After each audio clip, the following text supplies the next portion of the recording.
जय श्री कृष्णा साहब। आप सभी को बुद्ध त्रयोदशी की हार्दिक शुभकामनाएं। बुधवार के दिन जो त्रयोदशी आती है उसे बुद्ध त्रयोदशी कहते हैं। प्रदोष व्रत हर मास की कृष्ण व शुक्ल पक्ष दोनों त्रयोदशी को रखा जाता है। इस बार की जो त्रयोदशी है वह बुधवार के दिन आ रही है, इसीलिए उसे बुद्ध त्रयोदशी कहा जाता है।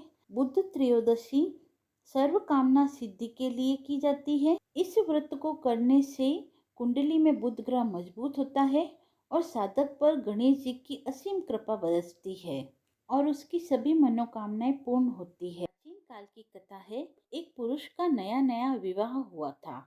वह गौने के बाद अपनी पत्नी को लिवाने के लिए अपने ससुराल पहुंचा। उसने सास से कहा कि बुधवार के दिन ही पत्नी को लेकर अपने नगर जाएगा।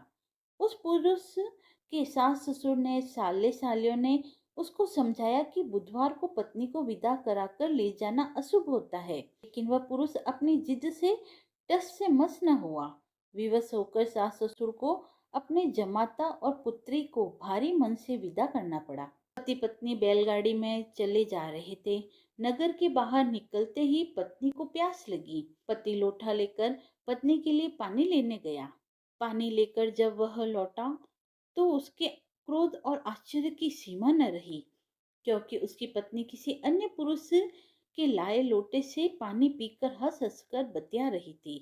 क्रोध से आग बबूला होकर वह आदमी उससे झगड़ने लगा, मगर यह देखकर उसके आश्चर्य की सीमा न रही कि उस पुरुष की शक्ल उस आदमी से हूबहू मिलती थी। हम सकल आदमियों को झगड़ते हुए जब काफी देर हो गई तो वहां पर भीड़ एकत्र हो गई। सिपाही भी आ गए। सिपाही ने स्त्री से पूछा कि इन दोनों में से तुम्हारा पति कौन है? तो वह बेचारी असमंजस में पड़ गई, क्योंकि दोनों की शक्ल एक दूसरे से बिल्कुल मिलती थी। बीच राह में अपनी पत्नी को इस तरह लुटता देखकर उस पुरुष की आंखें भर आई। वह शंकर भगवान से प्रार्थना करने लगा कि हे भगवान, आप मेरी और मेरी पत्नी की रक्षा करो। मुझसे बड़ी भूल हुई जो मैं बुधवार को पत्नी को विदा कर लाया। भविष्य में ऐसा अपराध कदापि नहीं करूंगा। उसकी वह प्रार्थना जैसे ही हुई कि दूसरा पुरुष अंतर्ध्यान हो गया और वह पुरुष सकुशल अपनी पत्नी के साथ अपने घर पहुंच गया।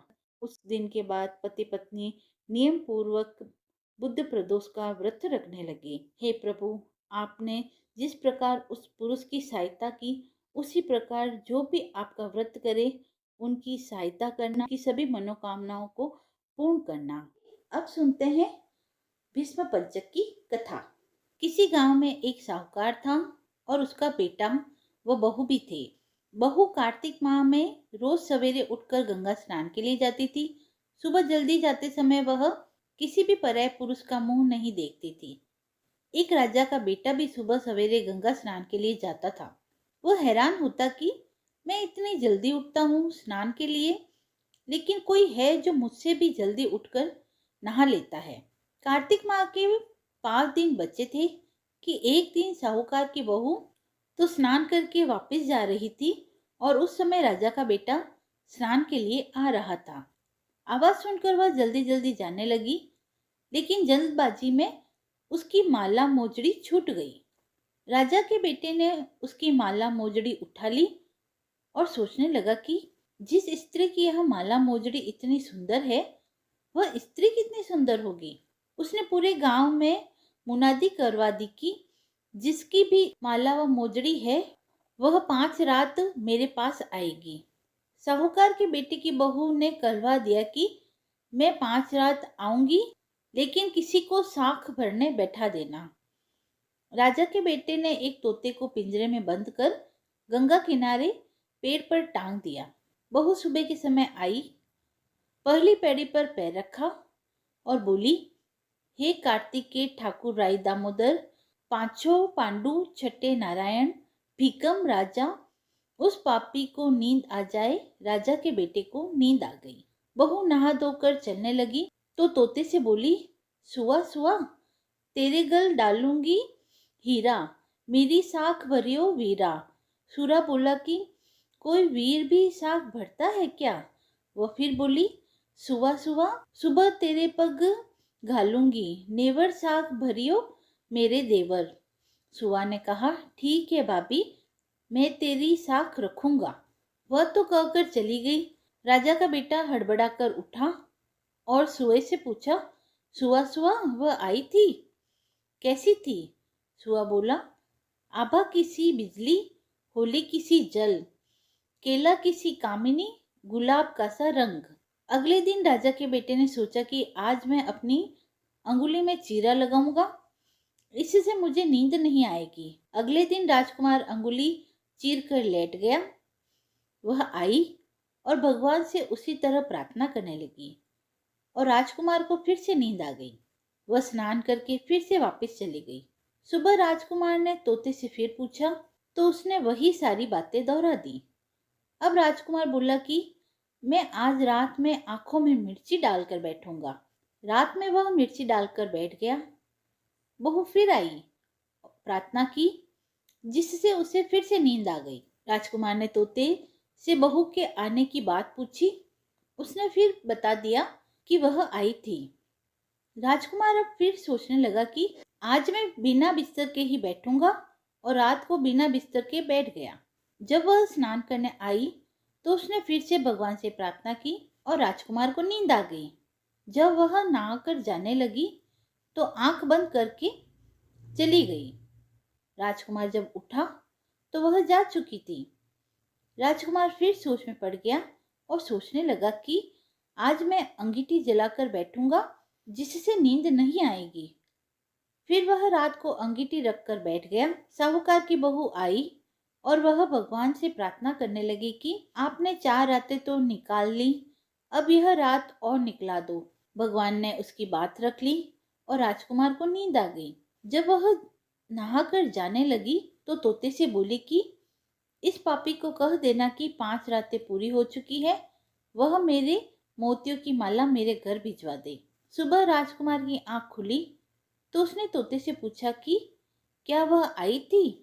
तो तोते ने कहा, हाँ, वह आई थी और उसने अपनी माला मंगवाई है। यह सुन राजकुमार सोचने लगा कि वह तो सच्ची थी, तभी तो भगवान ने भी उसका सत्य रखा।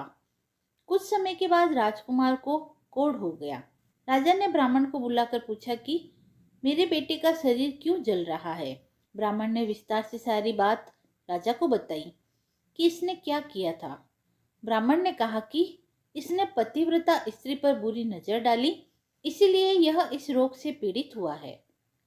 राजा ने इसके ठीक होने का उपाय पूछा तो ब्राह्मण ने कहा कि यह उस साहूकार की बहू को धर्म की बहन बने और रोज उसके नहाने और रोज उसके नहाए हुए जल से यह स्नान करे, तभी यह ठीक हो सकता है।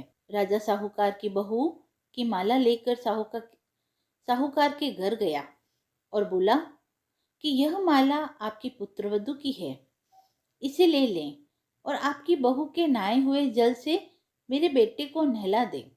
साहूकार बोला कि वह तो किसी पराये पुरुष का मुंह तक नहीं देखती, आप उसे इस नाली पर बिठा दीजिए, जब वह ऊपर नहाएगी तब नीचे इस नाली के पानी से आपका पुत्र नहा लेगा। राजकुमार ने ऐसा ही किया और कुछ समय बाद उसका शरीर चंदन सा हो गया।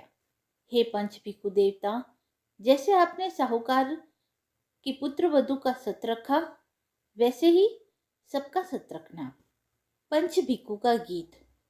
पुनो नहाई पड़वा नहाई, 5 रतन पंच तीर्थ पंच भिक्कम नहाई, 1 टका मेरी गांठ में सुनियो रघुराई, आधे का लाई आंवला आधे की राई, राई दामोदर सांवला जिसने सृष्टि रचाई, राजा के घर उतरी पुत्री बन आई, राजा लाया ब्याह के रानी बन आई, 4 चक्कर 4 मक्कर 4 दिए की लो, मैं तुझसे पूछूं श्री कृष्ण जी कब निस्तारा होए, जब आएगा कार्तिक का महीना तब निस्तारा होए।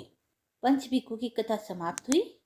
यदि आपको यह कथा पसंद आई हो तो आप मेरे चैनल को लाइक शेयर एंड सब्सक्राइब करें। धन्यवाद।